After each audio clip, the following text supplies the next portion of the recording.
Sejarah aliran Sufisme dan perkembangannya di abad modern. Banyak pendapat yang pro dan kontra mengenai asal-usul ajaran tasawuf. Apakah ia berasal dari luar atau dari dalam agama Islam sendiri? Berbagai sumber mengatakan bahwa ilmu tasawuf sangatlah membingungkan.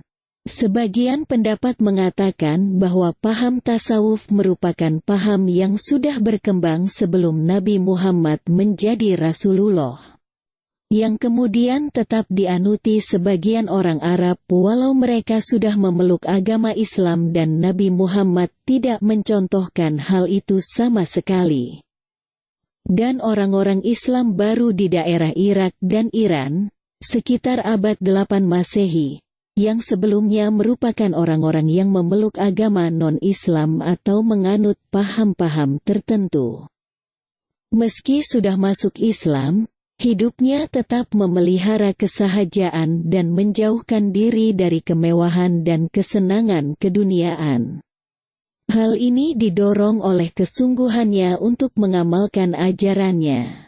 Mereka selalu mengenakan pakaian yang pada waktu itu termasuk pakaian yang sangat sederhana, yaitu pakaian dari kulit domba yang masih berbulu, sampai akhirnya dikenal sebagai semacam tanda bagi penganut-penganut paham tersebut. Itulah sebabnya maka pahamnya kemudian disebut paham Sufi, Sufisme atau paham tasawuf. Sementara itu, orang yang menganut paham tersebut disebut orang Sufi. Tokoh-tokoh Sufi berpendapat mengatakan bahwa asal-usul ajaran tasawuf berasal dari zaman Nabi Muhammad, bahkan mereka menyatakan sebagai kelompok yang paling dekat dengan Tuhan dibanding semua makhluk, bahkan dibanding para ulama Islam. Imam Syafi'i pernah memperingatkan kelompok ini karena mereka tidak mau merujuk kepada ulama Ahlu Sunnah wal Jamaah. Kalangan Sufi radikal ketika itu merasa mereka lebih suci dari para ulama Ahlu Sunnah. Makanya kelompok Sufisme ini ditinggalkan di negeri-negeri Islam yang sudah maju pendidikan dan ilmu pengetahuan agamanya. Walau demikian, hingga kini masih ada kelompok Sufisme di berbagai negara Muslim dan pengagumnya. Karena merasa tarian-tarian Sufi dalam berzikir yang tidak dilakukan saat ibadah haji dan umroh adalah lebih mulia dari haji dan umroh. Kelompok Sufi ekstrim masih banyak dianuti di India, Pakistan, Kazakhstan. Di Indonesia kelompok ini sebagiannya tidak mau bergabung dengan ormas Islam resmi seperti NU dan Muhammadiyah, sehingga mereka dikenal menjadi kelompok yang menyendiri dalam golongan-golongan masyarakat Muslim. Namun sebagian kalangan Sufisme moderat mereka sudah bergabung sejak lama dalam berbagai ormas Islam tanah air. Di zaman Orde Baru, pemerintah menjadikan aliran Sufi sebagai aliran kebudayaan dalam Islam. Tarian-tarian Sufi dalam berzikir dianggap sebagai bagian kebudayaan semata. Karena cara berzikir menari-nari tersebut memang tidak ada dilakukan Nabi Muhammad dan 4 imam mazhab Islam di kalangan Ahlu Sunnah. Pendapat lain menyebutkan tasawuf muncul ketika pertikaian antar umat Islam pada zaman Khalifah Utsman bin Affan dan Ali bin Abi Thalib, khususnya karena faktor politik. Pertikaian antar umat Islam karena faktor politik dan perebutan kekuasaan ini terus berlangsung di masa khalifah-khalifah sesudah Utsman dan Ali. Muncullah masyarakat yang bereaksi terhadap hal ini. Mereka menganggap bahwa politik dan kekuasaan merupakan wilayah yang kotor dan busuk. Mereka melakukan gerakan uzlah, yaitu menarik diri dari hingar-bingar masalah duniawi yang seringkali menipu dan menjerumuskan. Lalu muncullah gerakan tasawuf. Merujuk pada Ensiklopedia Muslim dan Wikipedia 2020. Sufisme, bahasa Arab, Sufiyah, adalah ilmu untuk mengetahui bagaimana cara menyucikan jiwa, menjernihkan akhlak, membangun lahir dan batin serta untuk memperoleh kebahagiaan yang abadi. Pada awalnya merupakan gerakan zuhud, menjauhi hal duniawi, dalam Islam, dan dalam perkembangannya melahirkan tradisi mistisme Islam yang berbeda dengan ajaran Islam yang otentik. Tarekat, pelbagai aliran dalam Sufi, sering dihubungkan dengan Syiah, Sunni, cabang Islam yang lain, atau gabungan dari beberapa tradisi. Pemikiran Sufi muncul di Timur Tengah pada abad ke-8 Masehi. Sekarang tradisi ini sudah tersebar ke seluruh belahan dunia. Sufisme merupakan sebuah konsep dalam Islam, yang didefinisikan oleh para ahli sebagai bagian batin, dimensi mistis Islam. Yang lain berpendapat bahwa Sufisme adalah filosofi perennial yang telah ada sebelum kehadiran agama, ekspresi yang berkembang bersama agama Islam. Profesor Abu Bakar Aceh berpendapat mengenai Sufi ini, bahwa Al-Quran pada permulaan Islam diajarkan cukup menuntun kehidupan batin umat muslimin yang saat itu terbatas jumlahnya. Lambat laun dengan bertambah luasnya daerah dan pemeluknya, Islam kemudian menampung perasaan-perasaan dari luar. Dari pemeluk-pemeluk yang sebelum masuk Islam sudah menganut agama-agama yang kuat ajaran kebatinannya dan telah mengikuti ajaran mistik.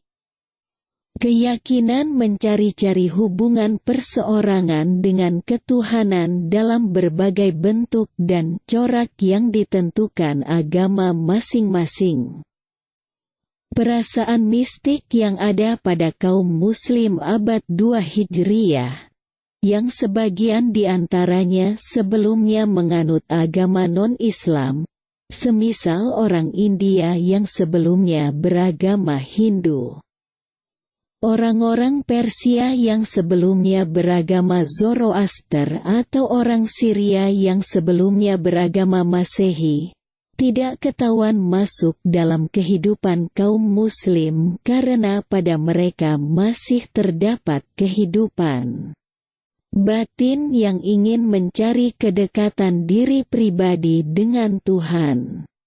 Keyakinan dan gerak-gerik akibat paham mistik ini makin hari makin luas mendapat sambutan dari kaum muslim, meski mendapat tantangan dari ahli-ahli dan guru agamanya.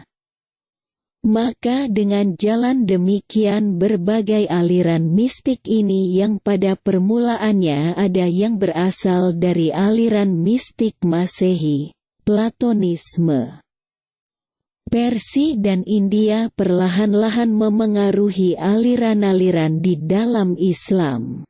Dalam kitab At-Tasawuf Al-Mansyah, Wal Mashadir, halaman 28, Profesor Ruwaifi bin Sulaimi menjelaskan bahwa tasawuf dan sufi berasal dari kota Basrah di negeri Irak.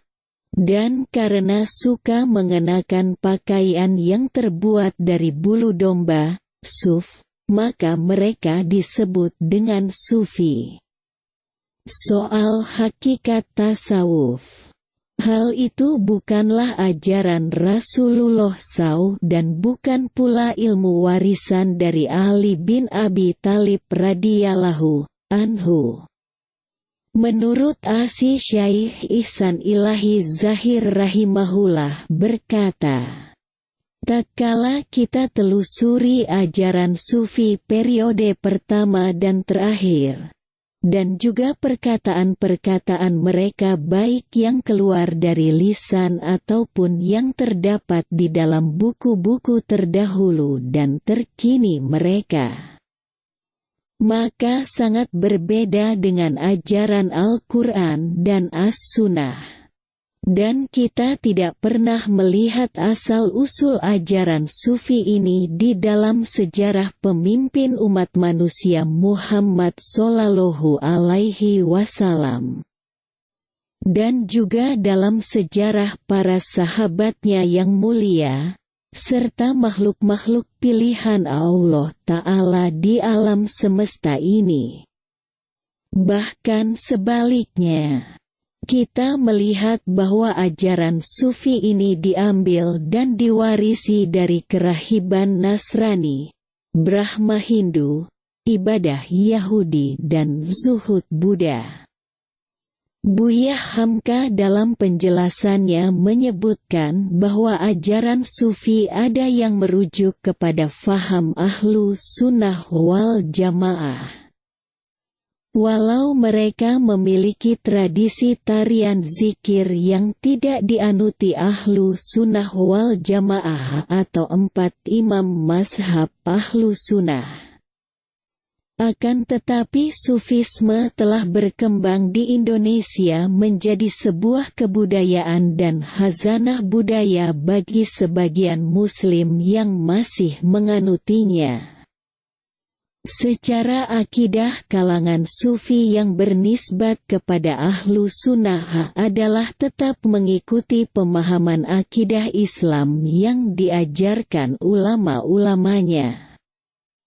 Adapun secara furu, cabang agama yakni dalam fikih tata cara berzikir kepada Allah, mereka kalangan Sufi membuat sendiri cara yang menurut mereka lebih tepat untuk mencapai makrifat dan zuhud, yaitu dengan cara tarian Sufi tersebut, yang intinya memang Nabi Muhammad Shallallahu Alaihi Wasallam dan para sahabat radhiyallahu anhum serta ulama 4 imam mazhab seperti Hanafi, Maliki, Syafi'i dan Hambali memang tidak ada mengajar cara-cara zikir Sufi yang menari-nari tersebut. Walhasil, demikianlah yang dapat disampaikan pada pembahasan zikir Sufisme dan tarian Sufi ini, yang bagi sebagian kita saat ini dikenal sebagai budaya Sufistik. Assalamualaikum warahmatullahi wabarakatuh. Jazakallahu khairan katsira.